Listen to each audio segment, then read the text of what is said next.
Gracias. Vamos a pasar en honor al tiempo a la próxima presentación. La próxima presentación es índice leucoglucémico, un predictor de pronóstico mayor de riesgo, por supuesto, en síndromes coronarios agudos sin elevación del segmento ST. Es una presentación de parte del mismo registro y presenta el doctor Pablo Merlo.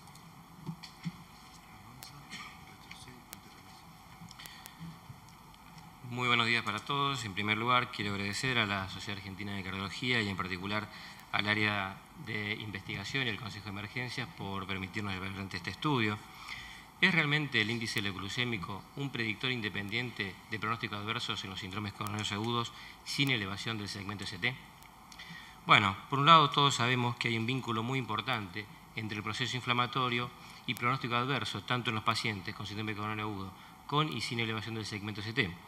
Es probablemente por esta causa que en los últimos 20 años se han desarrollado y validado múltiples biomarcadores, inclusive scores clínicos, que nos han permitido una mejor estratificación de riesgo inicial de los pacientes, en particular aquellos que ingresan sin elevación del segmento ST.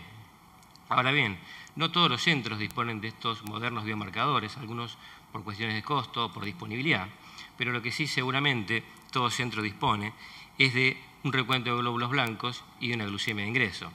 Estas dos variables de laboratorio se han demostrado en el transcurso de los últimos 50 a 60 años que son fuertes predictores de eventos adversos tanto a corto y mediano plazo, tanto en un infarto como en la angina inestable.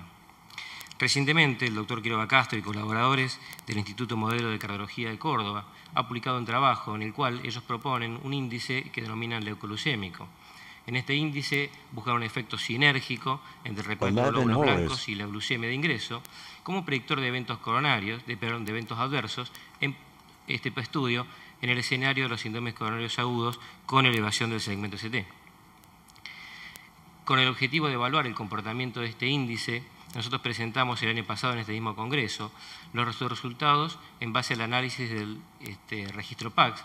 En este caso se trató de un registro retrospectivo y evaluamos en una población de alto riesgo, ya que eran todos pacientes con síndromes coronarios agudos sin elevación del segmento ST, pero que habían sido derivados para la realización de un estudio de cinecoronografía. Y encontramos que el índice leucoglucémico tiene un importante valor predictivo y una importante sensibilidad con un área bajo la curva ROC en este trabajo de 0,67. Por lo que el objetivo del presente estudio fue evaluar el valor pronóstico del índice leucoglucémico sobre el evento combinado intrahospitalario de muerte o infarto en los pacientes con síndrome coronario agudo sin elevación del segmento ST. Como ya se describió, nuestros datos surgieron de la base de datos del registro SCAR, síndromes coronarios agudos en la República Argentina, el cual incluyó durante 3 meses 1.330 pacientes de 87 centros seleccionados de todo el país. Nuestro análisis entonces se realizó sobre esta base de datos, analizamos el índice leucoglucémico, la incidencia de muerte de infarto como evento combinado intrahospitalario en los pacientes cuyo diagnóstico final fue de síndrome coronario agudo sin elevación del segmento ST. El índice leucoglucémico se definió como el producto entre el recuento de glóbulos blancos y la glucemia en miligramos por decilitro sobre 1000. Se analizó este índice tanto como variable continua como por cuartilos según los valores de los percentilos 25, 50 y 75, como ya se había publicado previamente en la literatura. Con respecto a las definiciones de eventos del registro SCAR, se definió infarto agudo de miocardio a la presencia de un episodio de dolor isquémico recurrente de duración igual o mayor a 20 minutos, con cambios electrográficos isquémicos característicos y elevación de la CPK total y o su fracción MB por encima del doble del valor normal. Con respecto al punto final muerte, se la definió como mortalidad total intrahospitalaria. El análisis estadístico, las variables continuas se evaluaron según su distribución paramétrica o no paramétrica, mediante la prueba de test de Student o el test de McWhitney. Las variables discretas se expresaron en función de sus porcentajes y para su comparación se utilizó la prueba de chi cuadrado. Por otro lado, se analizó el índice glucémico como una variable continua por grupo de cuartilos de concentraciones crecientes y finalmente se realizó un análisis de regresión logística multivariado por el método de Stepwise. En esta primera tabla podemos observar sobre una población global de 656 pacientes con datos completos para índice leucoglucémico, los pacientes divididos en cuartilos y observamos como dato significativo una mayor edad en el grupo con el percentilo más elevado, una mayor prevalencia de pacientes diabéticos y con respecto a la presentación electrocardiográfica, un 36% de los pacientes en el cuartilo superior presentaban infranivel del segmento ST, fundamentalmente en la cara anterior.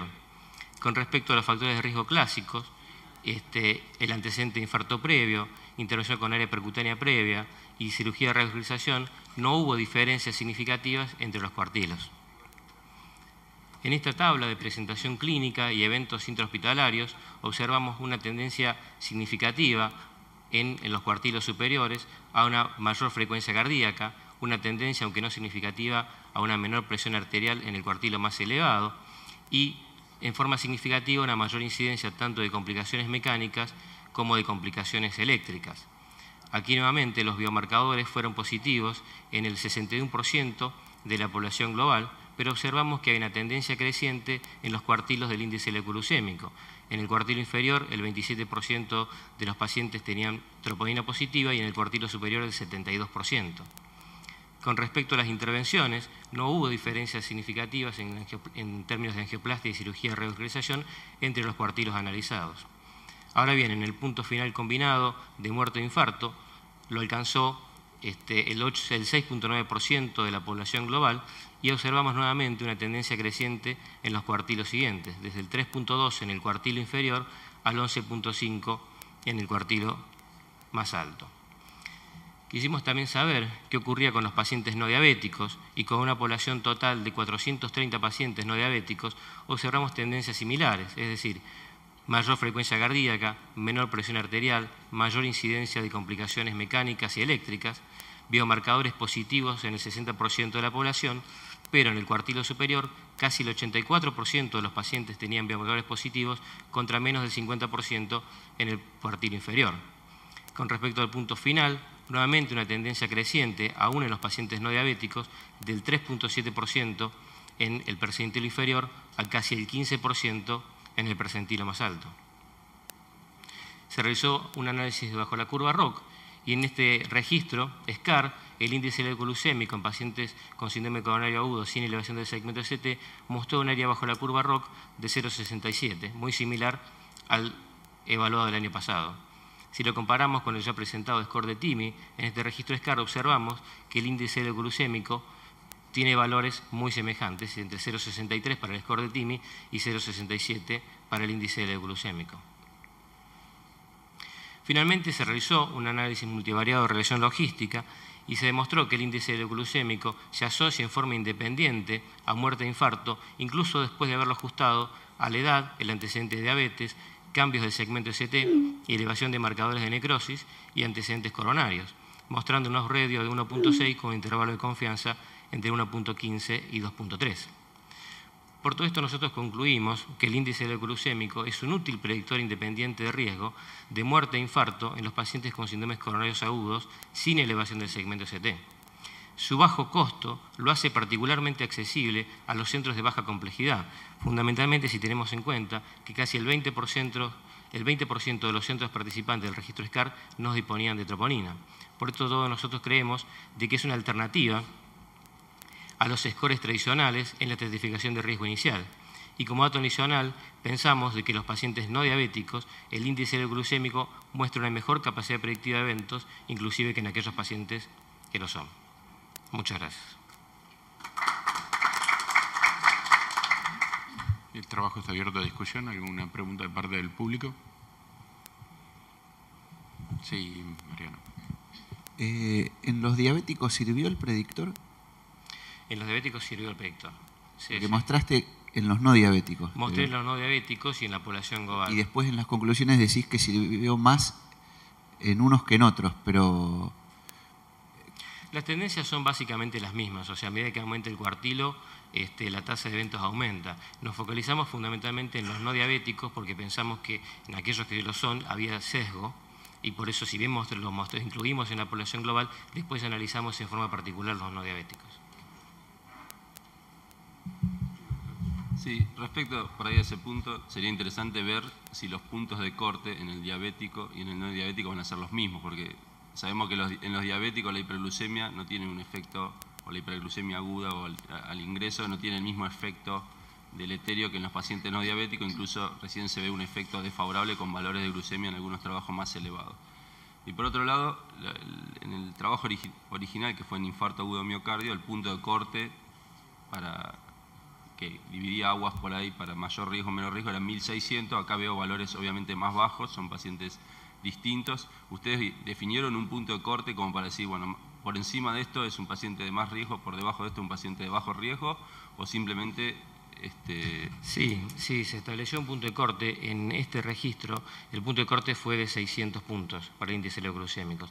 También nos llamó la atención que era bastante más bajo que en el registro previo, que nosotros presentamos el año pasado, donde el punto de corte era cercano a los 1.400 puntos, semejante a lo que presentó el doctor Quiroga Castro en otro escenario, ¿no? En infartos con sub-PCT. Y te entendí en la introducción que este índice lo publicaron primero en Argentina. Sí, si uno busca en la bibliografía, digamos, la primera vez que aparece publicado lo producen los doctores Quiroga Castro del Instituto de Modelo de Cardiología. O sea, es una forma bastante interesante de buscar un efecto sinérgico entre los blancos y la leucemia. Fuera de ese trabajo, por lo menos a nuestro conocimiento, no hay ningún otro previo que lo combine.